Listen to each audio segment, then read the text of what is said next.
Hello students, myself Rahul Trivedi, welcome in my YouTube channel Rahul Sir Bio। बच्चों आज हम बात करेंगे मॉलिक्यूलर इनहेरिटेंस के बहुत ही important topic regulation of gene expression की। तो आइए बात करते हैं रेगुलेशन ऑफ जीन एक्सप्रेशन। बेटा इसमें हमने 3 वर्ड लिखे हुए हैं। पहला वर्ड हमारा लिखा हुआ रेगुलेशन, दूसरा लिखा हुआ जीन और तीसरा लिखा हुआ एक्सप्रेशन। बहुत ही कॉन्सेप्चुअल यहाँ पर हमें स्टडी करनी है ताकि इसके सारे डाउट हम आसानी से निकाल सके। तो सबसे पहले हम यहाँ पर बात करते हैं जीन। आपने इसी चैप्टर में इस टॉपिक से पहले पढ़ा कि जीन क्या होता है। जीन न्यूक्लियोटाइड्स के बने होते हैं और सारे न्यूक्लियोटाइड्स या बंच ऑफ न्यूक्लियोटाइड्स को हम जीन कहते हैं।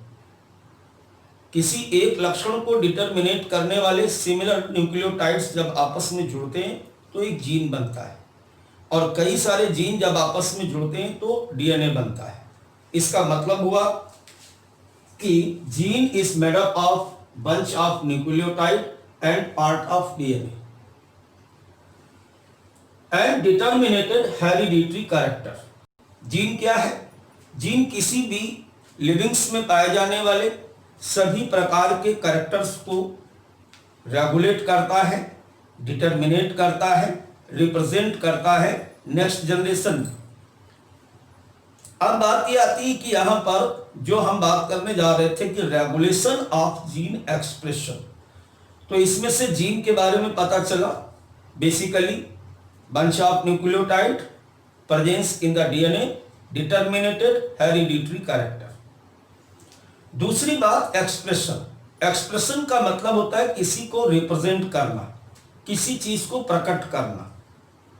तो रिप्रेजेंट का मतलब ये होता है यहाँ पर कि अगर किसी भी व्यक्ति में कोई जीन है तो वो किसी न किसी रूप में उस जंतु में, व्यक्ति में, लिविंग्स में रिप्रेजेंट करेगा, दिखाई देगा। बेसिकली अपन इस चैप्टर में एक्सप्रेशन ऑफ जीन के बारे में जो पढ़ेंगे कि किसी भी जीन के द्वारा प्रोटीन कैसे बनाई जाती है, यानी कोई भी अगर प्रोटीन बन रही है तो इसका मतलब ऊपर जीन है।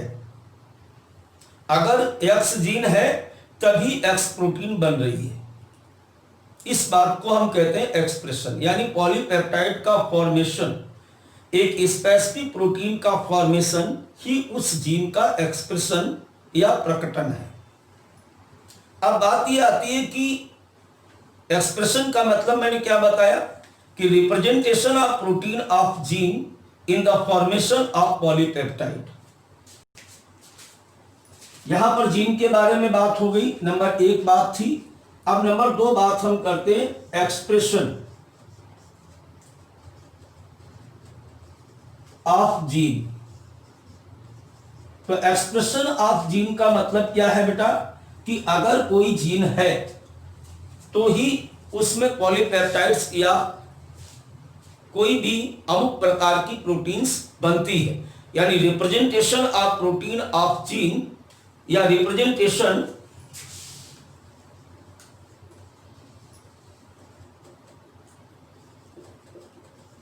ऑफ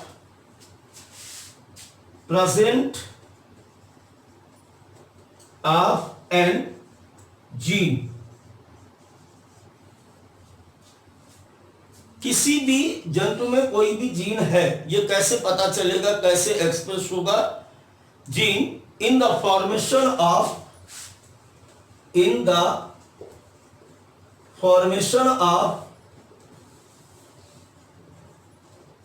पॉलीपेप्टाइड या प्रोटीन्स, सभी मिलकर के पॉलीपेप्टाइड एसोसिएट होकर के बाद में क्या बनाते हैं? बाद में सारे के सारे मिलकर के प्रोटीन्स बनाते हैं। तो 2 बातें हो गई, जीन क्या है। अब एक्सप्रेशन क्या है? ये एक्सप्रेशन का मतलब अगर एक्स प्रकार की प्रोटीन या एनी टाइप ऑफ प्रोटीन्स या पॉलीपेप्टाइड फॉर्म हो रहा है, इसका मतलब ऊपर जीन है, और अगर नहीं हो रहा है इसका मतलब ऊपर जीन नहीं था। अब बात आती है तीसरी बात, यानी अब तीनों हेडिंग्स को एक साथ लेते हैं हम यानी यहां पर अब हम बात करेंगे रेगुलेशन की, रेगुलेशन ऑफ जीन एक्सप्रेशन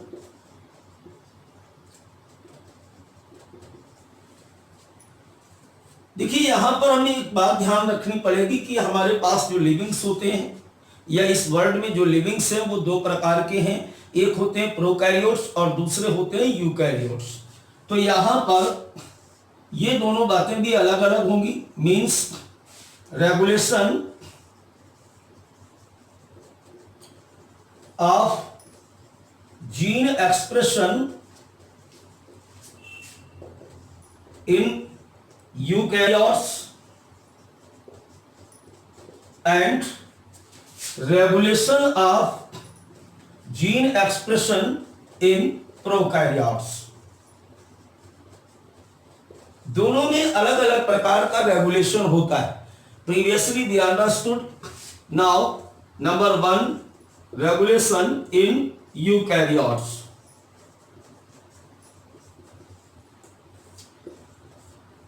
अब देखिए यूकैरियोट्स में जीन का एक्सप्रेशन किस प्रकार से होता है या उसका रेगुलेशन किस प्रकार से होता है।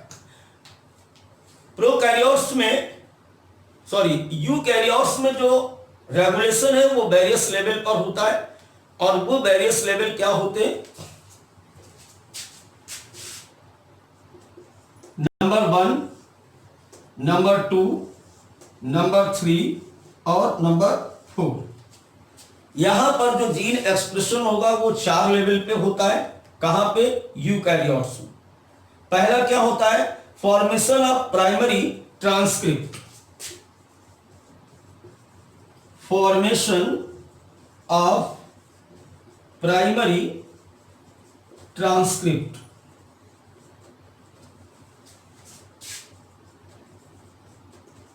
इसका मतलब यह है कि सपोज करो ये डीएनए है और डीएनए का ये वाला भाग जो है ये जीन है, इस जीन से ट्रांसक्रिप्शन के फलस्वरूप यहां पर हेटेरोजीनस न्यूक्लियर mRNA बनता है, यानी mRNA।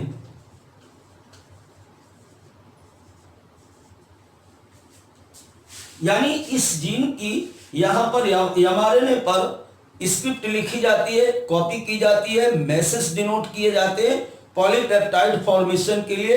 तो पहला लेवल ये होता है। दूसरा होता है प्रोसेसिंग लेवल। प्रोसेसिंग लेवल में क्या होता है,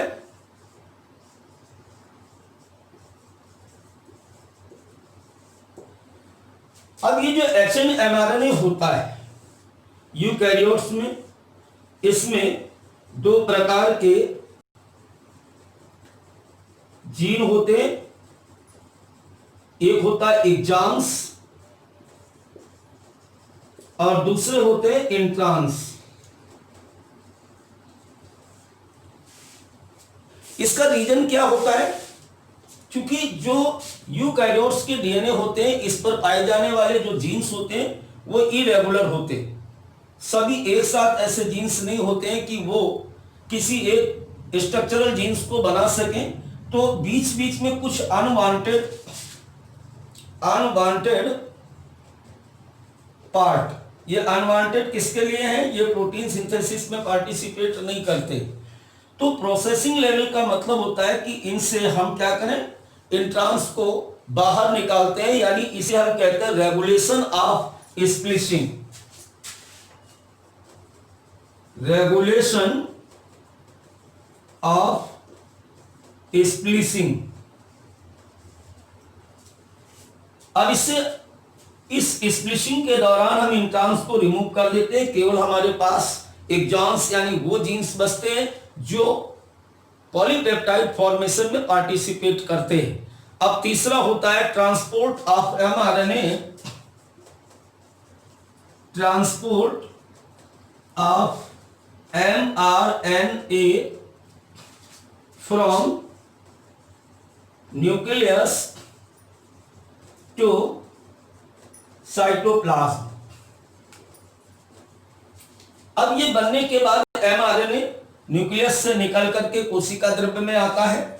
चौथा होता है हमारा ट्रांसलेशन लेवल, और इस ट्रांसलेशन के द्वारा जिस प्रोटीन के लिए जीन था वो प्रोटीन साइटोप्लाज्म में फॉर्म हो जाती। तो इस प्रकार यूकैरियोट्स में क्या होता है, 4 प्रकार से जीन का रेगुलेशन होता है। मोटी मोटी बातें एक बार फिर से इसकी ध्यान दें कि जीन क्या है, न्यूक्लियोटाइड्स का बना हुआ है।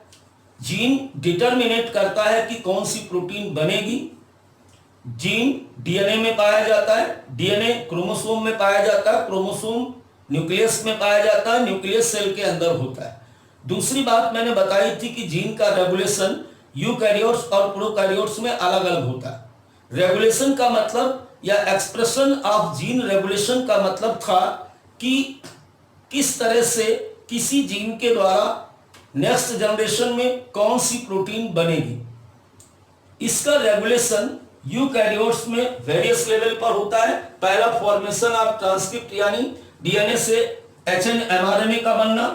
दूसरा प्रोसेसिंग लेवल यानी स्प्लिसिंग, इसमें अनवांटेड जीन्स को हमें बाहर रिमूव करना। तीसरा होता है transport of mRNA, transport from mRNA from nucleus to cytoplasm.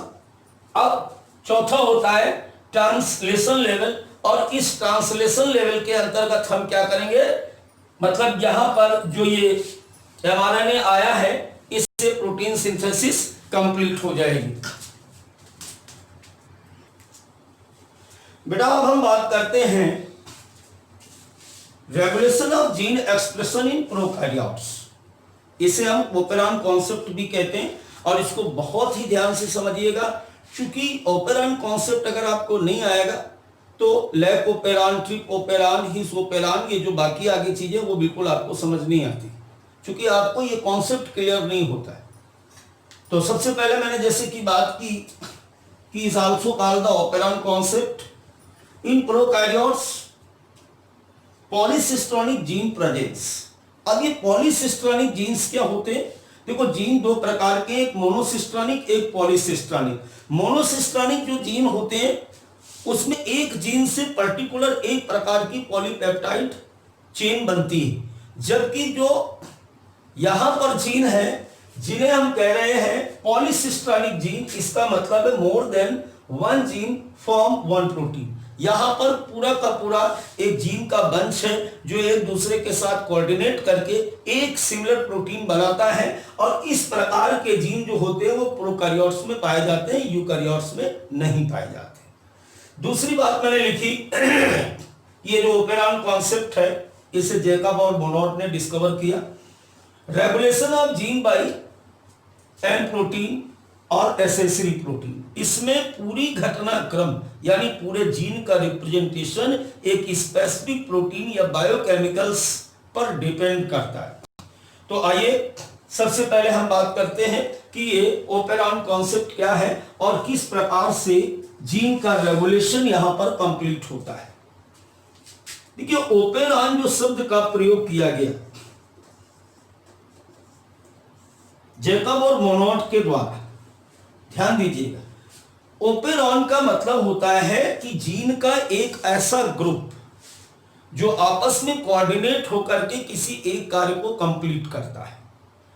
Coordinated group of gene is called operon. फिर से ध्यान दीजिए, coordinated group of gene which function together and regulate a metabolic pathway as a unit. Operon शब्द का इस्तेमाल किया गया किसके लिए, कि जीन का एक ऐसा समूह जो आपस में जुड़ करके एक मेटाबॉलिक रिएक्शन को रेगुलेट करते हैं। Is the coordinated group of gene which, coordinated group of gene, gene का एक समूह विच फंक्शन टुगेदर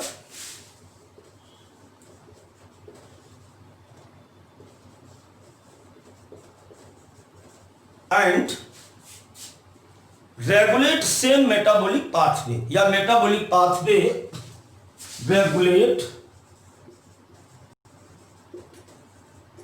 मेटाबॉलिक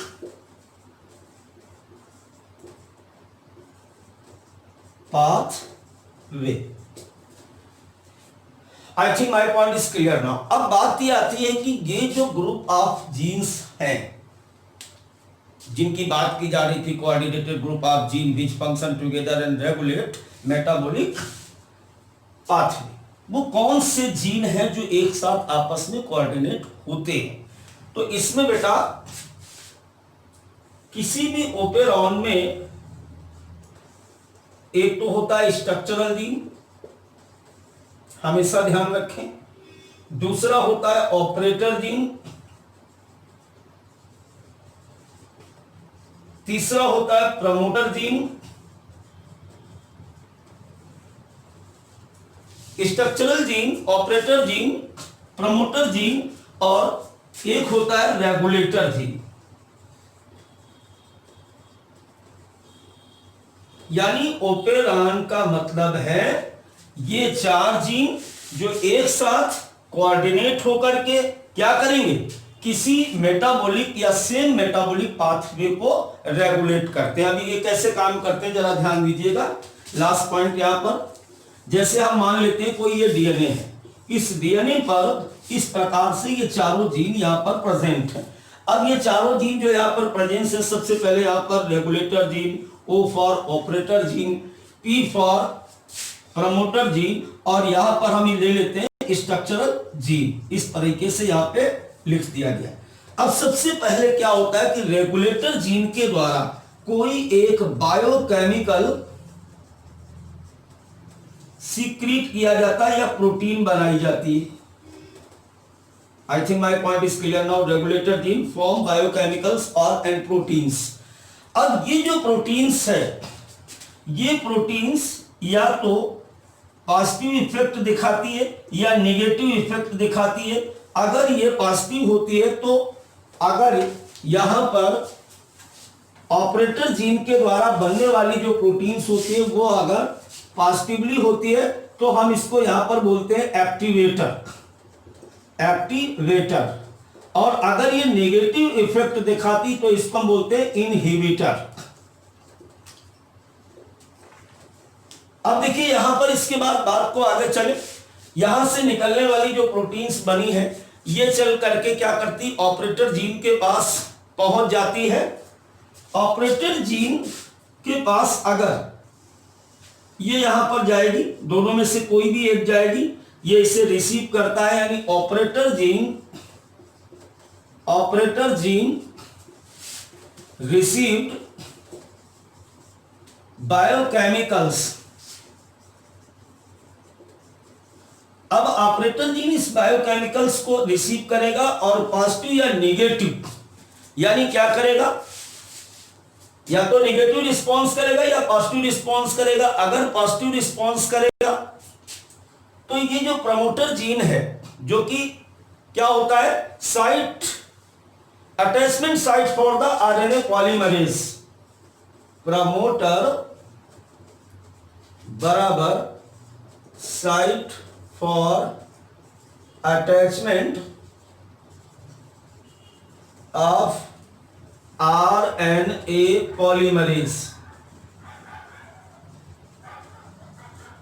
ठीक है, तो अगर ये पॉजिटिव आया तो प्रमोटर के साथ आरएनए पॉलीमरेज आकर के जुड़ जाएगा और स्ट्रक्चरल जीन्स अपना काम स्टार्ट कर देंगे, यानी पॉलीपेप्टाइड के लिए ट्रांसक्रिप्शन स्टार्ट करेंगे। और अगर ये नेगेटिव यहां पर आया तो ये आरएनए पॉलीमरेज को प्रमोटर साइड से जुड़ने के लिए इनहिबिट कर देगा। और जैसे ही इनहिबिट करेगा तो आरएनए पॉलीमरेज इससे अटैच नहीं होगा, और जब आरएनए पॉलीमरेज इससे अटैच नहीं होगा तो स्ट्रक्चरल जीन का ट्रांसक्रिप्शन नहीं होगा। तो इस प्रकार प्रोटीन बनेगी या नहीं बनेगी ये ओपेरॉन डिसाइड करता है। एक बार फिर से हमारी बात को ध्यान से सुनेंगे।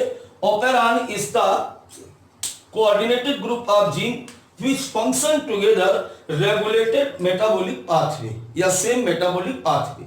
जीन का एक ऐसा समूह जो आपस में जुड़ करके आपस में संयुक्त होकर के किसी सेम मेटाबॉलिक पाथ को रेगुलेट करते हैं। दूसरी बात, ओपेरान क्या है? वास्तव में ओपेरान यही कोऑर्डिनेटेड ग्रुप ऑफ जीन है और ये कोऑर्डिनेशन यानी 4 जीन होते हैं यहाँ पर। पहला जीन रेगुलेटर जीन्स जो कि बायोकेमिकल्स या प्रोटीन सीक्रेट करेगा। फिर नंबर 2 पे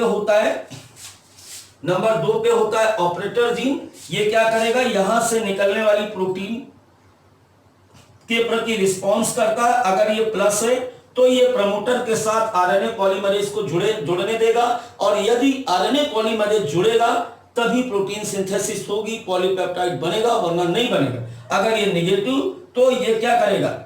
इनहिबिट करेगा, अर्थात ये इसको यहां पर यानी प्रमोटर के साथ जुड़ने के लिए इनहिबिट करेगा, अलाउड नहीं करेगा, तो पॉलीपेप्टाइड यहां पर नहीं बनेगी। अब हम देखेंगे इसके बाद नए वीडियो में इसी का एग्जाम्पल लैब ओपेरा।